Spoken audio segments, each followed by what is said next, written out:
la confesión y la limpieza del pecado. La confesión y la limpieza del pecado. Allá todos ustedes que nos ven en televisión pueden ver que tenemos una escenografía navideña. Estamos en el mes de diciembre del año 2011 y estamos llegando hasta sus hogares a través de esta programación Vida Nueva para el Mundo. Y queremos compartir la importancia de la doctrina del pecado en esta mañana tan importante.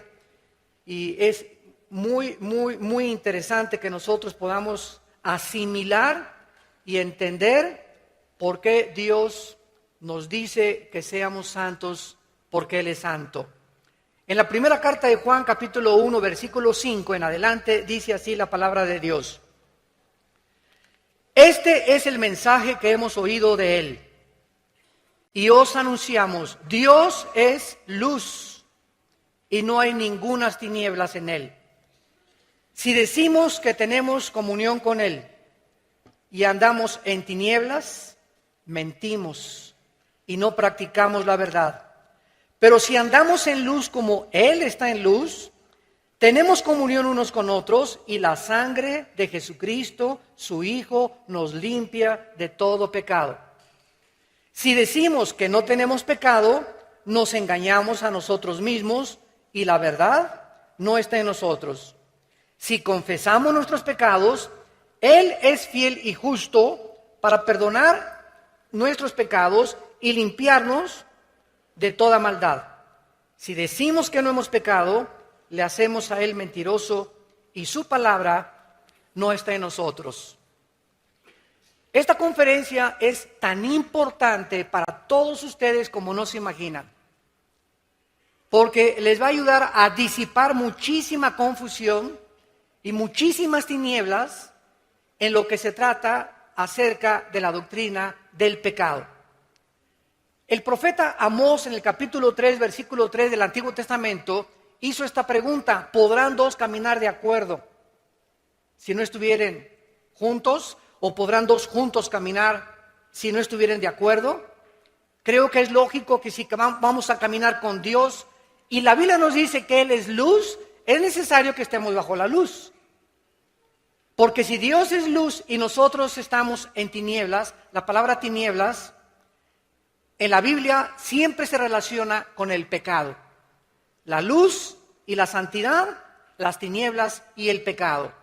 Entonces, si Dios es luz, tenemos que caminar, acercarnos a la luz y estar bajo la luz para que Él pueda darnos dirección. En el momento que pecamos, nos salimos del camino de la luz y nos vamos por el camino de las tinieblas y podemos decir que somos cristianos.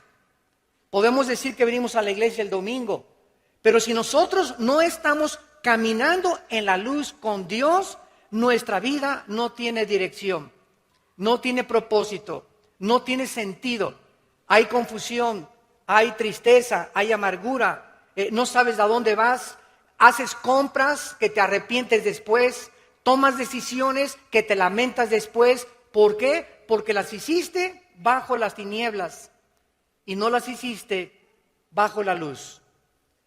Entonces, ¿cómo es posible que un Dios santo, como lo revela la Biblia, pueda tener comunión con nosotros que somos pecadores? ¿Cómo puede un Dios infinitamente santo tener comunión con seres humanos como nosotros? La Biblia nos ofrece la respuesta y vamos a comenzar a estudiar y a entender la doctrina del pecado. La Biblia reconoce que el pecado es el problema del ser humano. Shakespeare decía que era el defecto trágico. Carlos Marx lo atribuyó a la lucha de clases. Sigmund Freud, el padre de la psicología moderna, lo atribuyó al medio ambiente. Y así ha habido psicólogos, antropólogos, sociólogos, personas que han tratado de atribuir por qué el hombre se comporta como se comporta, por qué el hombre ha llegado en el siglo XXI a deshumanizarse al grado de que hemos llegado a una degradación moral estratosférica, y la Biblia nos dice que nacimos con una condición pecaminosa que se llama la antigua naturaleza caída adámica.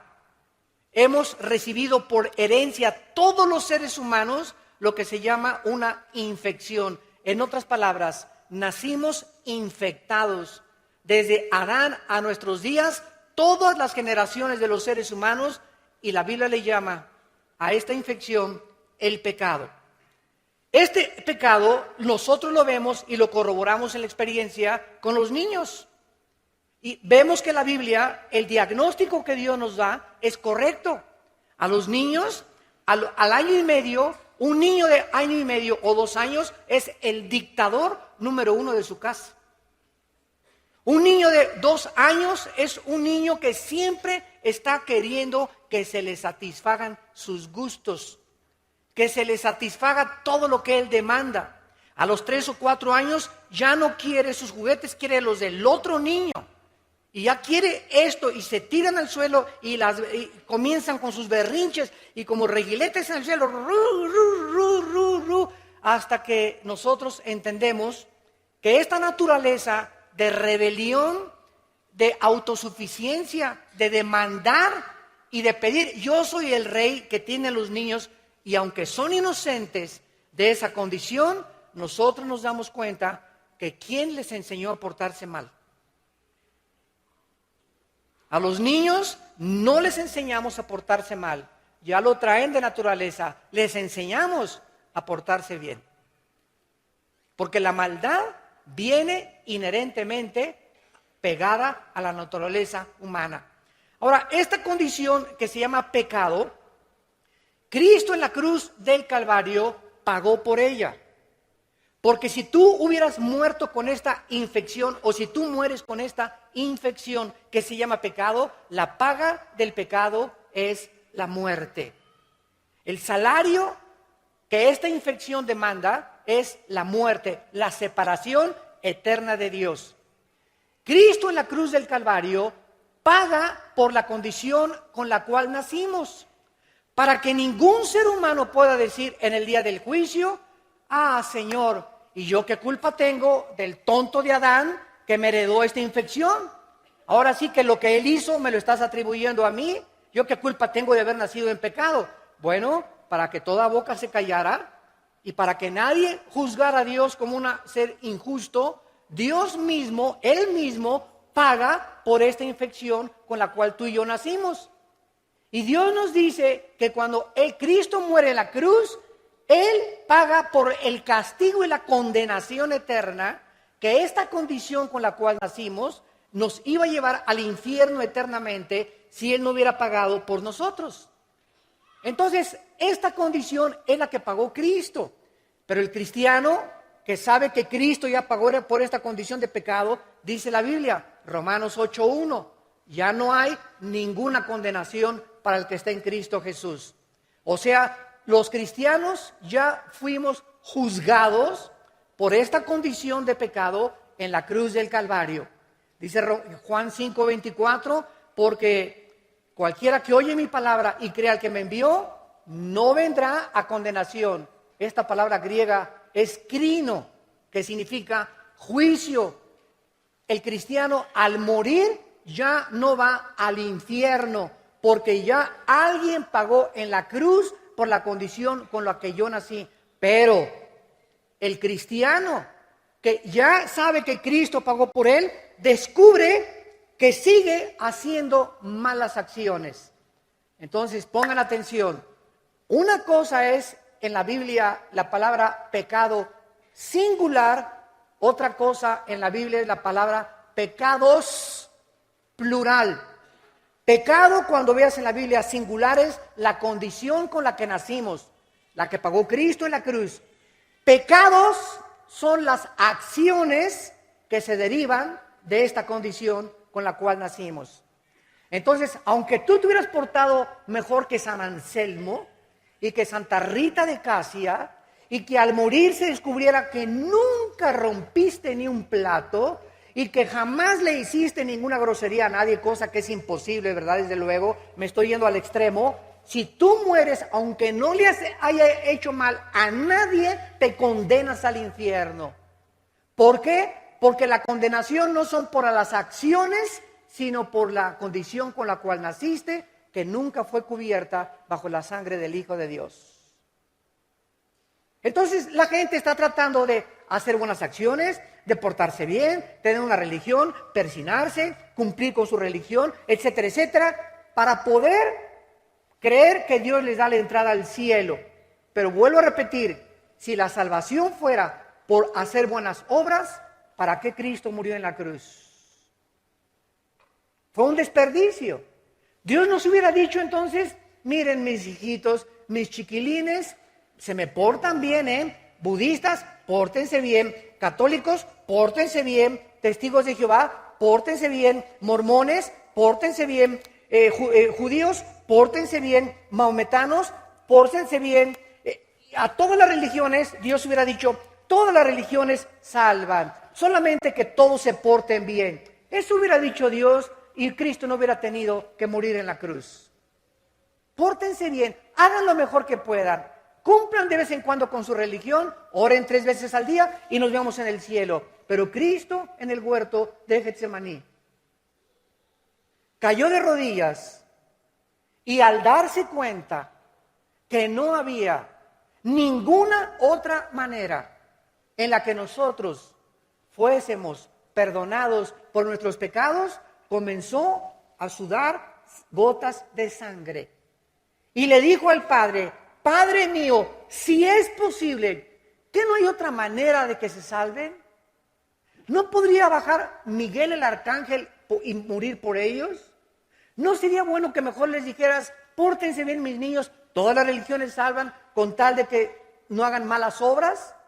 Pero Cristo sabía lo que estaba establecido desde el Antiguo Testamento y que se encuentra en Hebreos 9:22. Sin derramamiento de sangre no hay perdón de pecados.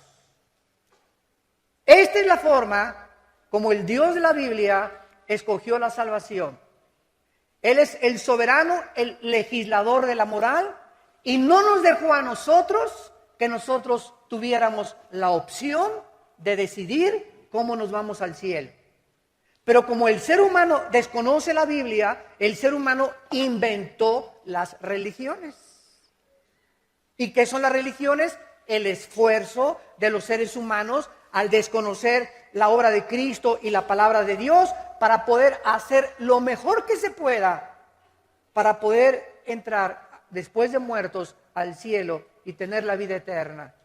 Y así encontramos que los más grandes pecadores que podíamos nosotros mencionar, como Al Capone, el gángster de los 20s, 30s allá en Chicago, que en Navidad se vestía de Santa Claus y se ponía a darles dulces a los niños, y en Navidad se creía bueno, y llegaba enero y agarraba la ametralladora y comenzaba a matar a todo el mundo.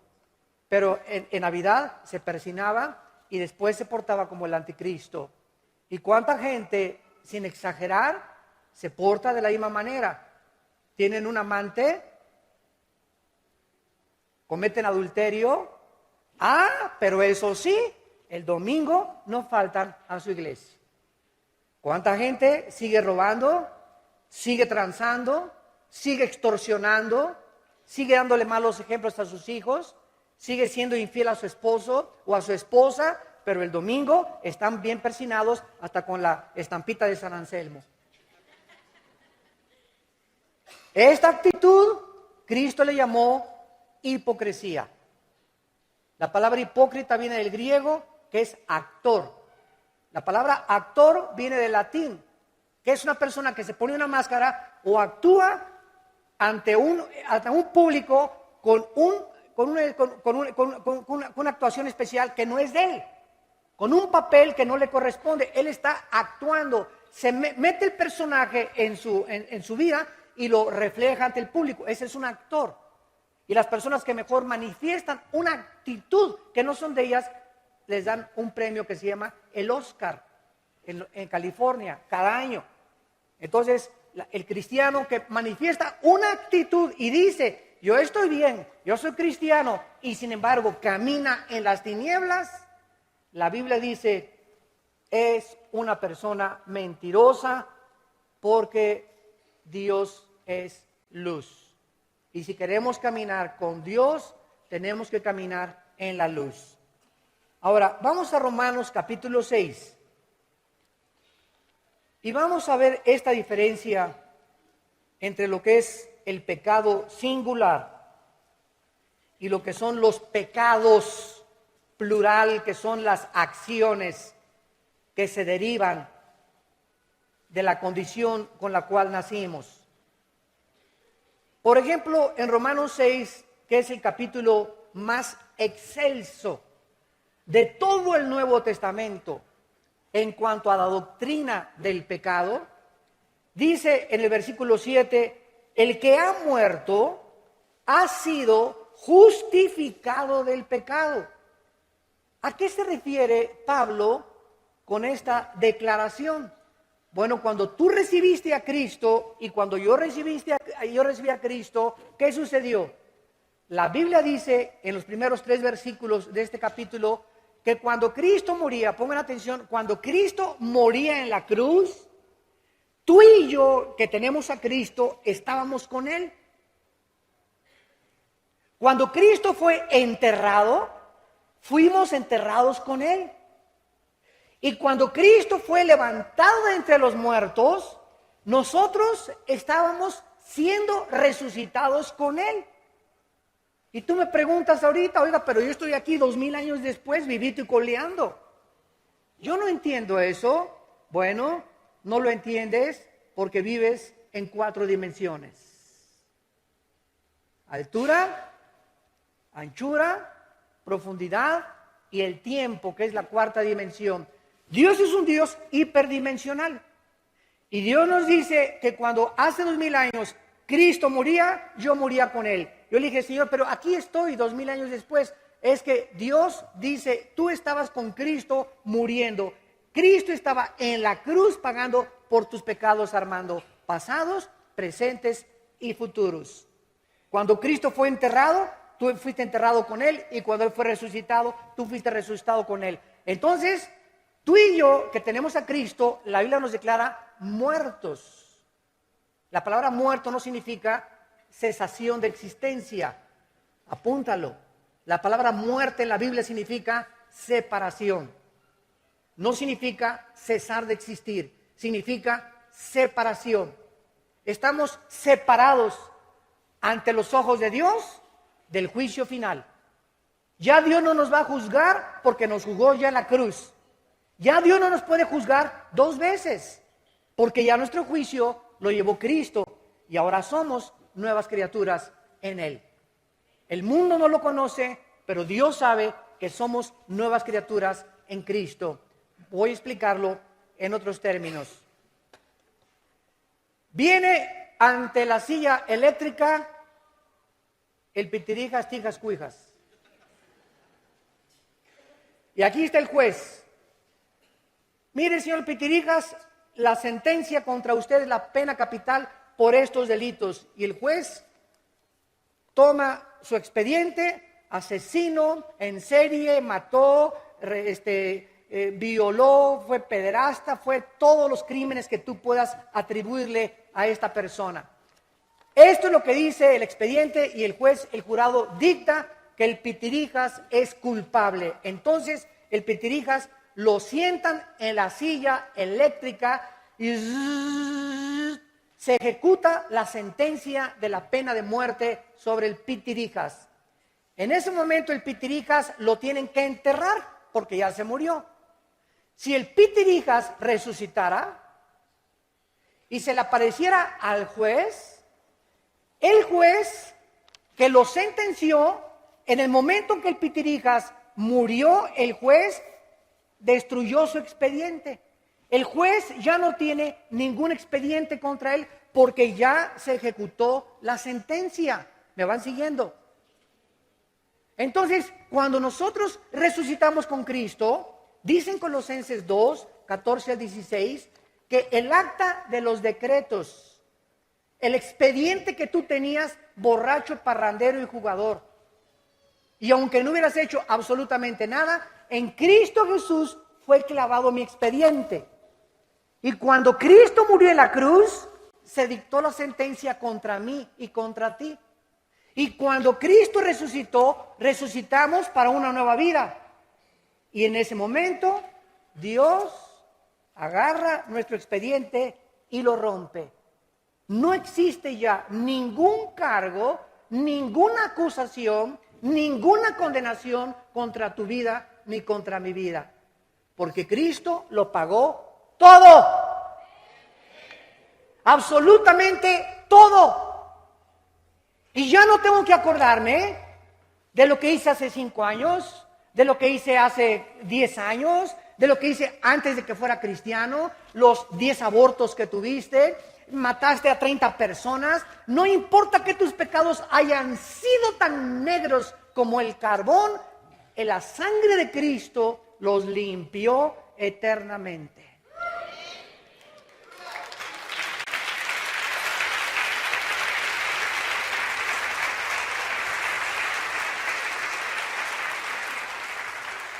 Ahora lo entiendes. Romanos 6:7. El que ha muerto, ¿quiénes hemos muerto? Nosotros los cristianos. Los que hemos muerto hemos sido declarados ante el tribunal cósmico de Dios inocentes. La palabra justificación significa como si nunca hubieras pecado.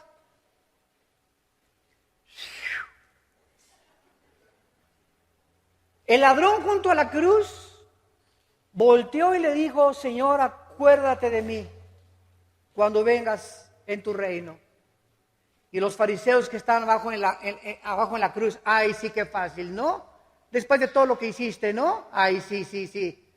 Y Cristo le dice: hoy estarás conmigo en el paraíso. No le dijo: mira, te vas a tener que bajar y bautizar primero. Te vas a tener que bajar e irte a la villa, de rodillitas, ida y vuelta, desde Toluca. Vas a tener que hacer 3 o 4 asilos, vas a tener que cumplir 5 orfanatorios. En ese momento, cuando Cristo le da el perdón a un hombre que no merecía el perdón, y la pregunta es: ¿quién lo merece? ¿Quién de nosotros se atreve a levantar este dedo y decirle a alguien: tú eres más pecador que yo? Cuidado de ser un fariseo, porque fue lo que hicieron los fariseos en los tiempos de Cristo. Agarraron a una mujer: ven para acá, de las greñas, venga para acá, ahí échese. Señor, la ley dice que el adulterio es sentenciado a pena capital. ¿Tú qué dices? Y la pregunta es: ¿y el fulano con el que estaba? No, para que haya adulterio tienen que ser 2, ¿no? ¿Por qué ella? El machismo todavía que existía en el Medio Oriente y que existe todavía. A él no le hicieron nada, ¿verdad? Se fue hasta Acapulco de vacaciones. La ley dice que la muerte es a pedradas por adulterio. Cristo no hizo nada. Se inclinó en la tierra, Juan capítulo 8, y comenzó a escribir en la tierra. Y tal vez comenzó a escribir: no robarás, no perjurarás, no levantarás falso testimonio contra tu prójimo. Y los fariseos, cuando comenzaron a darse cuenta de que estaba Cristo escribiendo tal vez otros pecados que no eran el de adulterio, pero que eran pecados que podían también condenarlos, dijo Cristo: el que crea que no tiene ningún pecado, agarre la primera piedra y aviéntesela a la mujer. Y dice la Biblia que acusándolos su conciencia, uno por uno, desde el más pequeño hasta el más grande, se retiraron y no se atrevieron a matarla a pedradas. Y eso es lo que nos dice Dios a través de los siglos: el que esté libre del pecado sea capaz de arrojar la primera piedra. Nunca digas: es que esa es una prostituta, es que ese es un drogadicto, es que esa persona no merece el perdón. ¿Sabes una cosa? Tú y yo no merecíamos tampoco el perdón, y por la gracia hemos sido perdonados. ¿Sabes qué significa esto? Que si nosotros ahora que somos cristianos estamos dispuestos a condenar a alguien: es que usted no conoce a mi cuñado, pastor, y usted no sabe que estas personas, ¿sabes una cosa? Es que tú no eras una perita en dulce tampoco. Tú no eras una persona, ¿verdad?, que podrías decirse que te ibas a ir al cielo. Aunque no eras prostituta, ni borracho, parrandero, ni jugador, y te creas más bueno que otra persona, merecías tú también el juicio. Y Dios tuvo misericordia y nos perdonó, nos resucitó con Cristo. El acta de los decretos ha sido rota y dice la Biblia, nunca me acordaré jamás de tus pecados. Bueno, hemos visto la primera parte, de qué forma Dios se ocupó de la condición con la cual nacimos. Ahora bien, ya somos cristianos. Regresamos a Primera de Juan. Y descubrimos, ya siendo cristianos,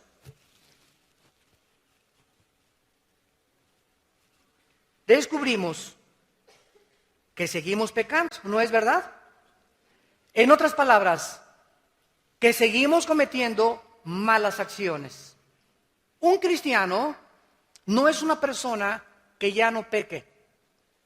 Es una persona que ha sido perdonada de sus pecados. Pero no es una persona que sea mejor que otra persona. Simplemente somos pecadores, igual que todos los demás. Pero ¿saben cuál es la diferencia? Que somos personas perdonadas.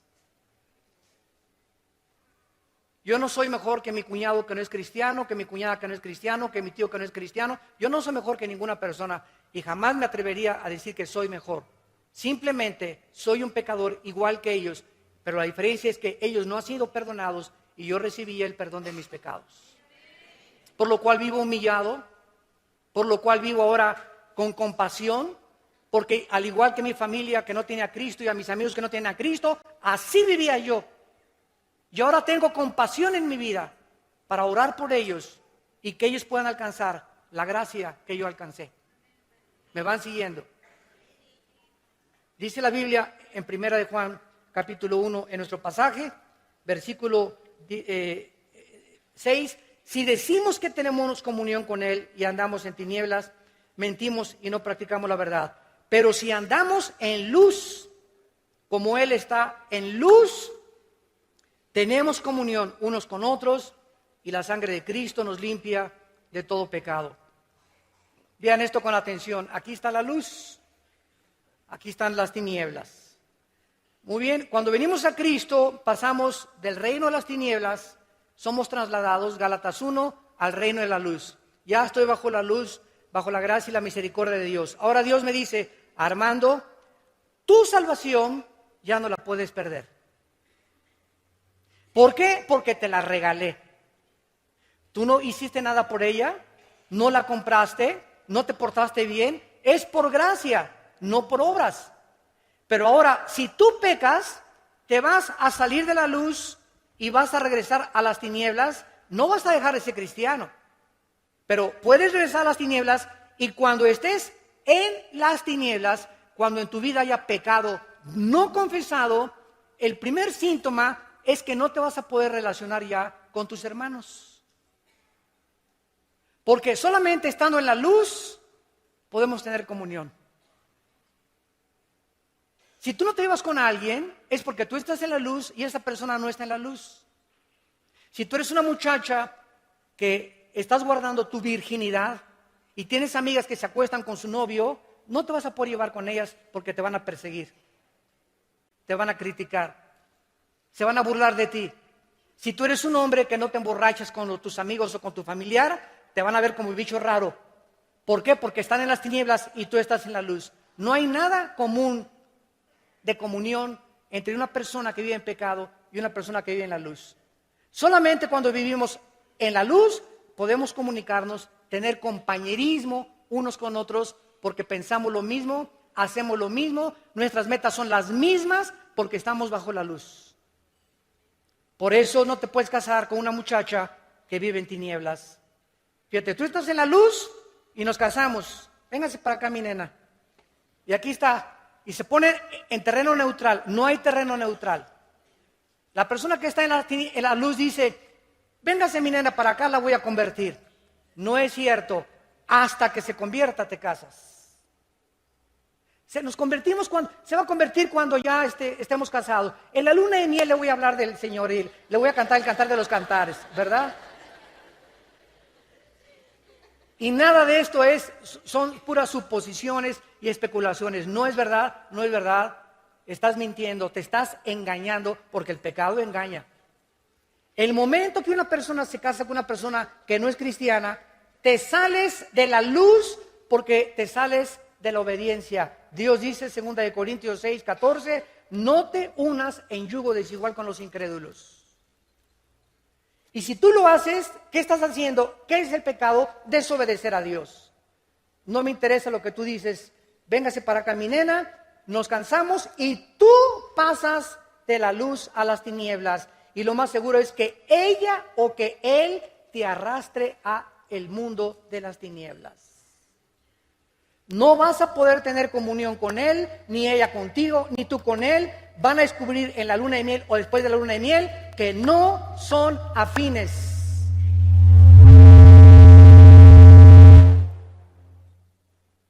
Que no pueden caminar juntos porque no están de acuerdo. Y el que es cristiano sufre 5 veces más porque sabe que es cristiano y porque sabe que cometió pecado. Y ahora, ¿cómo le hago para jalármela? O para jalarlo. Y ahí pagas años de lágrimas y de sufrimiento por haber desobedecido los mandamientos de Dios. ¿Qué comunión hay entre la luz y las tinieblas? Ninguna. Por eso me acuerdo cuando nos acabamos de convertir nosotros y íbamos a la casa de nuestra familia a pasar la Navidad, y la mayor parte de nuestra familia no eran cristianos y todos con el tequila y borrachos y por acá y groserías. Y te comienzas a sentir mal en ese medio ambiente. Te sientes mal. ¿Por qué?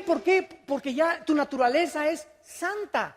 No es que seamos mejores, simplemente nos sentimos que ofendemos a la persona que traemos dentro, que es a Jesús.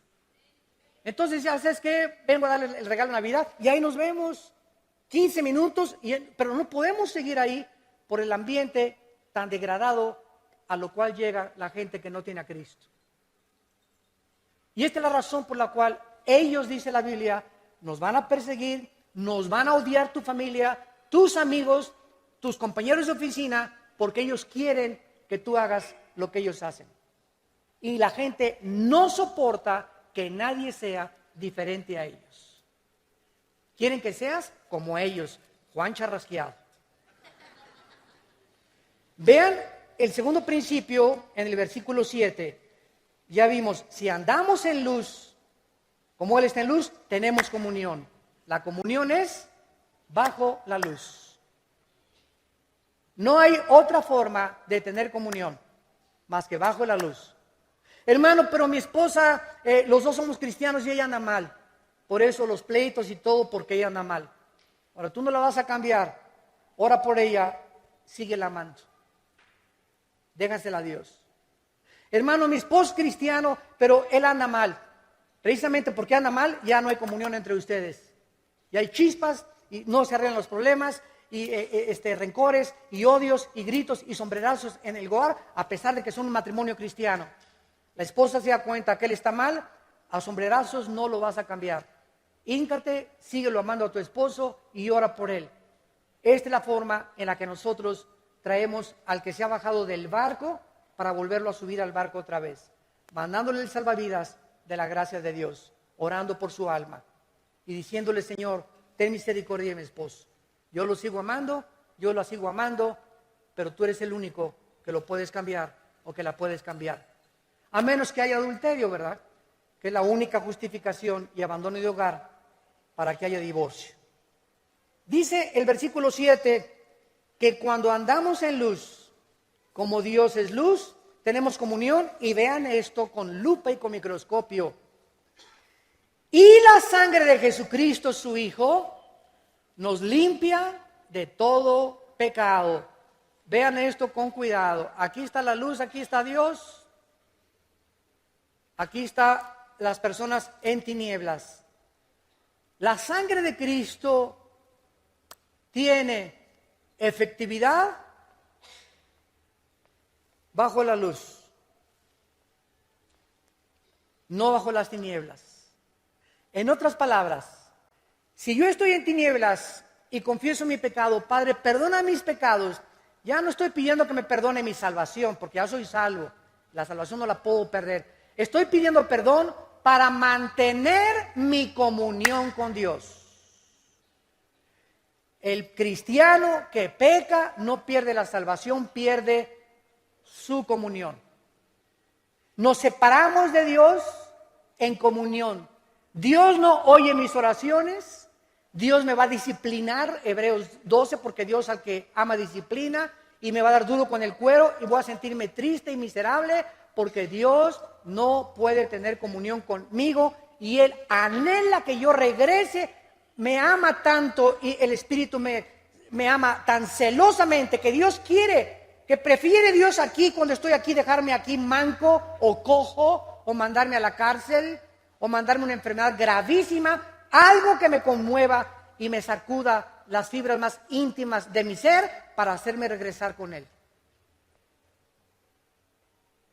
Hace mucho tiempo había una ovejita en un corral que se brincaba cada semana las trancas. Y el pastor, a la tercera vez que la oveja se brincó las trancas, le cayó gorda ya. Y digo, ¿sabes una cosa? Esta oveja no va a entender. Entonces, en la cuarta vez que la oveja se brincó las trancas, el pastor fue y le rompió una pata a la oveja. Y la metió coja al rebaño. Y le dijo, prefiero que estés coja pero dentro del rebaño, a que pierdas afuera tu vida por los lobos que están rondando. Y eso es lo que hace Dios. Cuando estamos brincándonos sus leyes e insistiendo en que podemos pecar libremente sin que Él nos castigue, Dios va a mandar un juicio muy grande sobre tu vida. Y prefiere Dios, te repito, mandarte al hospital, que te secuestren, que te roben, que te pierdas la cabeza, lo que sea, con tal de que tú regreses al rebaño. Dice la Biblia en el Salmo 32, te haré entender y te enseñaré el camino en que debes andar. En 1 Corintios 11, del 32 en adelante, los corintios insistieron en pecar, ya siendo cristianos. Y dice el apóstol Pablo, por esta razón muchos están enfermos. Y por esta razón muchos se mueren antes de tiempo.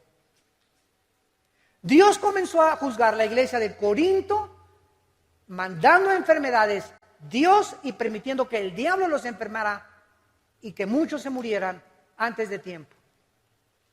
¿Por qué? Porque no discernían el cuerpo en la cena del Señor y no querían santificarse ni confesar sus pecados. Entonces, si yo estoy aquí en tinieblas y estoy pecando, no le puedo decir, padre, soy adúltero, ¿verdad? Y me fui con mi secretaria. ¿Me perdonas, Diosito? Tú sabes que sí hay perdón, ¿verdad?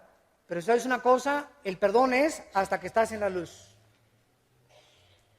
Porque si estás aquí, me perdonas, pero ¿me la dejas seguir teniendo de secretaria? Te pido perdón por la pornografía, Señor, pero en el momento en el que tú le pides perdón aquí en las tinieblas, Padre, he pecado, he hecho lo malo ante ti, he adulterado, tengo pornografía, me he emborrachado, lo que haya sido, hasta que Dios vea que tú tomas un paso de acción. Señorita, por favor, aquí está su liquidación. Mi esposa ya no la quiere aquí de secretaria.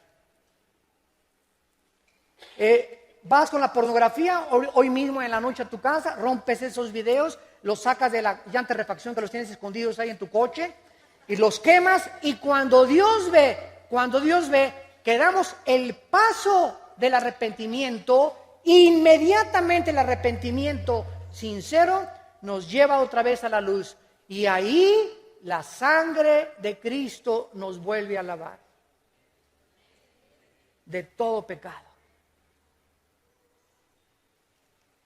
Es en la luz donde la sangre tiene efectividad.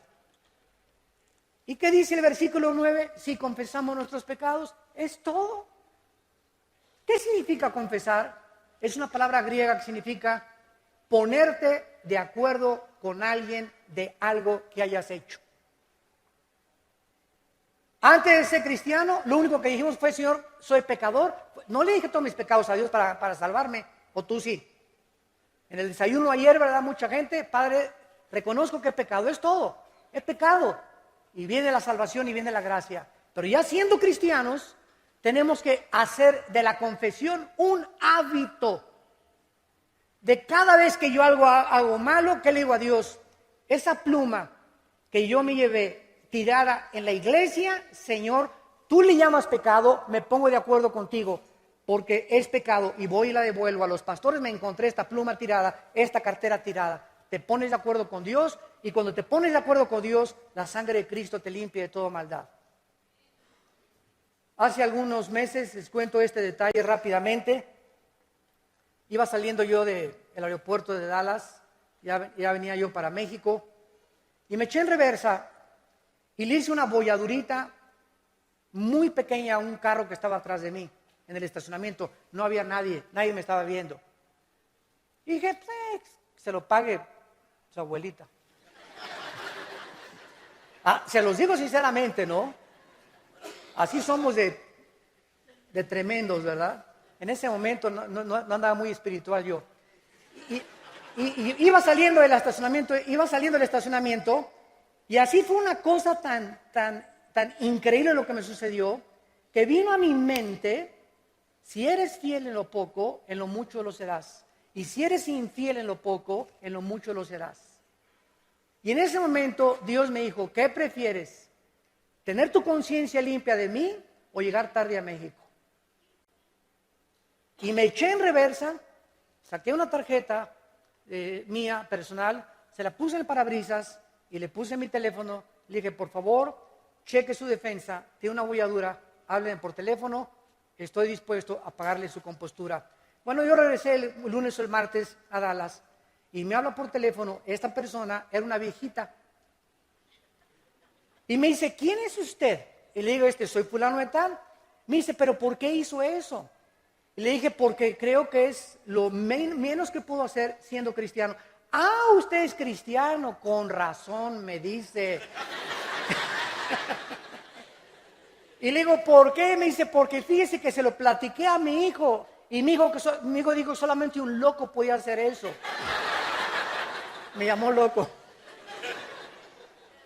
Y le dije: ¿sabe una cosa? Es que Cristo, para la gente somos locos, pero sabe una cosa, usted puede también tener esta salvación que Dios me ha dado a mí hace 30 años, hace 35 años me salvó el Señor, y Cristo puede hacer lo mismo para usted. Bueno, total de que esa señora, ¿verdad? La mandé a una iglesia ya cristiana, era mormona, se fue a otro lado, pero son detalles que Dios me ha puesto profundamente en mi corazón. Los pequeños detalles en que eres infiel, por ejemplo, aventar una cáscara de plátano por la ventana, o aventar una basura, ¿no? Etcétera, etcétera. Son cosas en las que haces inconscientemente, pero son cosas que haces y eres infiel. Y si eres infiel en eso, eres infiel en lo demás también. Hoy en la mañana, por ejemplo, yo venía por acá por el libramiento, y alguien me dice que me pasé un alto. Venía en mi suburban, han hecho la raya, ni el semáforo vi. Y ahora que me llamaron la atención, le dije a Dios: perdona mi irresponsabilidad por querer llegar temprano a la iglesia. Ni vi el semáforo, que no sabía dónde estaba, pero como es libramiento, ¿verdad? Órale. Y como ya casi no conozco los semáforos aquí en Toluca, ¿no? Pero le pedí perdón a Dios. ¿Por qué? Porque es una irresponsabilidad. Son detalles que consideramos insignificantes, pero tienen importancia para Dios. Porque Dios se fija en los pequeños detalles. Pero si confesamos, si nos ponemos de acuerdo: Padre, lo que hice yo hoy en la mañana y pasarme ese alto es un pecado ante tus ojos, la sangre de Cristo nos limpia de todo pecado. Ahora, ¿qué pasa cuando un cristiano no confiesa sus pecados? ¿Qué pasa cuando estás aquí? Entonces, ¿sabes lo que pasa? Se te amontonan 1, 2, 3 y 4. Un pecado da pie siempre a otro pecado. Nunca se queda ahí estático. El pecado crece. Es como el cáncer exactamente. El cáncer que es detectado a tiempo no se vuelve metástasis, porque se puede extraer la matriz o los pólipos cancerígenos o las células y te puedes salvar. Pero si te descuidas, crece el cáncer, se vuelve metástasis y ya no hay, desgraciadamente, solución. Es igualito el pecado. El pecado que a tiempo lo confiesas, ¿qué estás haciendo? Sensibilizándote al pecado para cada día pecar menos. Creo que ahora que regresamos del seminario de matrimonios de Acapulco, todos venían en el camión persinándose, ¿verdad? Reconocieron cuánto habían ofendido a su esposa. Otros reconocieron cuánto habían ofendido a su esposo, qué mal estaba su matrimonio, cómo han olvidado sus devocionales juntos, cómo han dejado de orar juntos. Y ahí Dios, para eso son los seminarios, para sensibilizar nuestra conciencia, hacernos reflexionar y regresar al camino de la luz. En el Salmo 19, el rey David, al darse cuenta lo sensible que debía ser al pecado y queriendo mantenerse como un varón conforme al corazón de Dios, le dijo en el Salmo 19, versículo 12 y 13. Dice David en el Salmo 19, 12, y le hace una pregunta a Dios: ¿quién podrá entender sus propios errores? ¿Quién se atreve a contestar esta pregunta en esta mañana? Qué fácil de contestar. ¿Cuál es la respuesta? Nadie. Nadie. Todos creemos que estamos bien. ¿No es verdad? Yo hoy en la mañana creía que estaba bien y no estuve bien al pasarme un alto. Alguien tuvo que venir y exhortarme, como dicen hebreos, exhórtense unos a otros para que no se endurezcan por el pecado. ¿Quién de ustedes tiene el bendito hábito de decirle a su esposa cada semana, si es que quieres crecer, mi amor, ¿qué has visto en mi vida en estos días, en mi trato con nuestros hijos, en mi trato contigo, que no sea yo consistente a la palabra de Dios? Para muchos le va a sacar un periódico a la esposa, ¿verdad? Pero ok, ¿verdad? Ya, 10 cosas, mira, voy a atacar esta, la 1, la 2 y la 3, voy a orar por estas 3 o 4 y voy a poner más énfasis en estas áreas. Pues si es que gritas mucho, mi amor, Padre Santo, ayúdame en mis gritos, por favor, voy a tratar y cada vez, mi amor, ahora, cada vez que lo haga, acuérdame en ese momento. Y de veras, es lo que yo le digo a mi esposita. Cuando veas que les levanto la voz a mis hijos, o cuando veas que tengo una cara que no debo de tener y que hasta espanto con la cara de enojado que tengo a veces, ¿verdad? Házmelo saber porque quiero cambiar. Quiero ser mejor. Tenemos que subir, no podemos quedarnos. Somos tan imperfectos, tenemos tantos errores. ¿Quién los podrá reconocer? ¿Cómo le hacemos? ¿Qué dijo David? Líbrame de los que me son ocultos. Estas cosas que nosotros no vemos, nuestra esposa ve, tu esposo ve, nuestros hijos ven, tus papás lo ven. Si no estamos abiertos a la crítica, dice la Biblia, el sabio recibe la exhortación, el necio te odiará si lo reprendes. Cuando nosotros estamos abiertos a la crítica, vamos a crecer gigantes de Dios. Porque vamos de gloria en gloria, en gloria, en gloria, porque continuamente alguien me ama lo suficiente para poderme llamarme la atención. Para decirme, estás mal en esto, estás mal en aquello, pero cuando digas, ay, pues ya no sirve para nada, y pura crítica, etcétera, etcétera, te comienza a ser chaparrito, y chaparrito, y chaparrito, porque dice Dios, ya no te voy a mandar a nadie. La persona que te mandé era como un desatornillador que te estaba tratando de apretar porque estabas aflojándote, y si no te gusta que te aprieten, ya no te mando a nadie que te aprieten. Sigue viviendo en pecado y sigue estancándote y dando vueltas en el desierto, y nunca vas a entrar a la tierra de Canaán. Nunca vas a entrar a las bendiciones de Dios, porque eres demasiado orgulloso, eres demasiada orgullosa para que te llamen la atención. Y cuando somos así, Dios nos dice, mi espíritu no contenderá para siempre contra tu espíritu. Haz lo que te dé la gana, no te vuelvo a llamar la atención, ni vuelvo a llamar a nadie que te exhorte. Porque Dios quiere que nosotros crezcamos más y más. Dice David, líbrame de los que son ocultos. David estaba consciente que había cosas escondidas que él no sabía. Y dice el versículo 13, preserva también, y es lo que más temor tenía David. O sea, por favor, líbrame principalmente de las soberbias. De las soberbias. De ese orgullo que aún está latente y potencialmente dormido dentro de todos nosotros, aún los cristianos. ¿Qué es el orgullo? Es precisamente, ¿cómo se manifiesta? Cuando te enojas, cuando te llama la atención.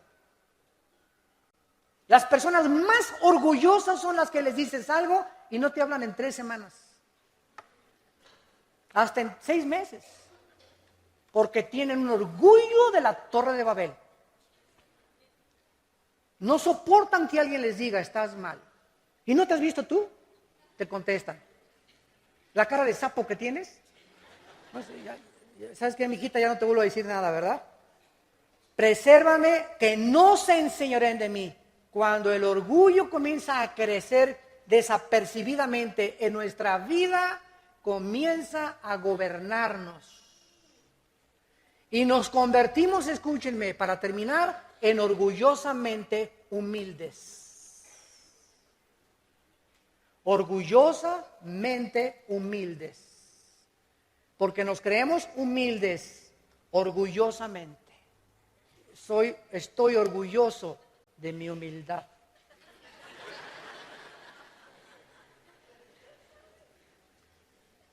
Si confesamos nuestros pecados, Él es fiel y justo para perdonarnos y limpiarnos de toda maldad. El que encubre sus pecados, Proverbios 28, no prosperará.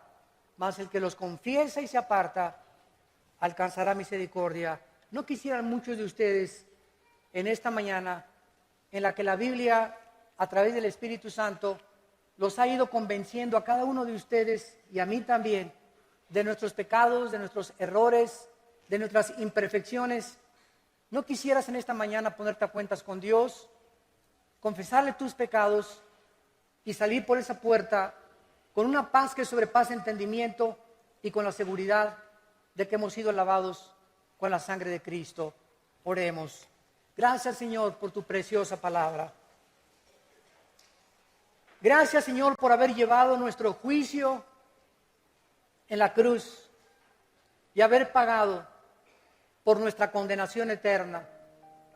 Pero hemos comprendido que aún siendo cristianos y siendo nuevas criaturas, ahora nuestros pecados ya no nos hacen perder la obra que tú hiciste en la cruz, porque esta obra fue completa y terminada, consumada por la muerte de tu Hijo. Pero los pecados que cometemos, ya siendo cristianos, nos rompe nuestra comunión contigo. Nos separamos de ti. Y ya tú no tienes la oportunidad de dirigir nuestras vidas, de alumbrar nuestro camino. Leemos la Biblia y no la entendemos. Nos llenamos de irritabilidad. El odio comienza a llenar nuestro corazón y la falta de perdón, la envidia y el comenzar a creernos superiores a los demás. Viene la arrogancia intelectual y espiritual y comenzamos a alejarnos más y más de aquel que dio su vida en una cruz para que vivamos en la luz. En este momento, ahí desde tu lugar, examina tu conciencia y pídele perdón. Menciona, no le digas, perdona todos mis pecados. Eso lo hicimos en la salvación. Ahora Dios quiere que los confesemos uno por uno, para que te sensibilices y digas, esto que hice, tú le llamas pecado. La deuda que tengo y que me he hecho tonto en no pagar esa deuda, y a esa persona que le debo dinero, es pecado. Y ahora, Señor, le voy a abonar 50 pesos a la semana y voy a tratar de reparar el daño que le he hecho a mi esposa, las mentiras que le he dado a mis hijos, a mis padres. Pídele al Espíritu Santo que te examine. Él conoce tu vida, pero esos pecados ya no los guardes en tu corazón. Sácalos, porque te están destruyendo. Esos pecados están acortando tu vida. Esos pecados te están envenenando. Porque solo la santidad nos puede ayudar a vivir una vida abundante, llena de sentido y de propósito para Dios. Padre, confesamos nuestros pecados y te damos gracias por la sangre de Cristo que nos limpia de todo pecado. Y con esta misma actitud, si alguno de ustedes aún no ha recibido a Cristo en su vida como su Salvador y como su Señor, hazlo en este momento, en que tu alma está tan preparada por el Espíritu Santo, y dile ahí desde tu lugar: mi Señor y mi Dios, he pecado contra ti, contra el cielo. Ya no soy digno que tú me recibas, pero por la sangre de Cristo, por lo que Él hizo en la cruz, perdóname. Lávame completamente de toda mi vida pasada. Transforma mi carácter. Transfórmame en una criatura nueva. Dame la vida eterna y el poder de vivir para ti. Porque creo que en la cruz Cristo pagó por mis pecados y resucitó de los muertos a los 3 días. En el nombre de Jesús. Amén.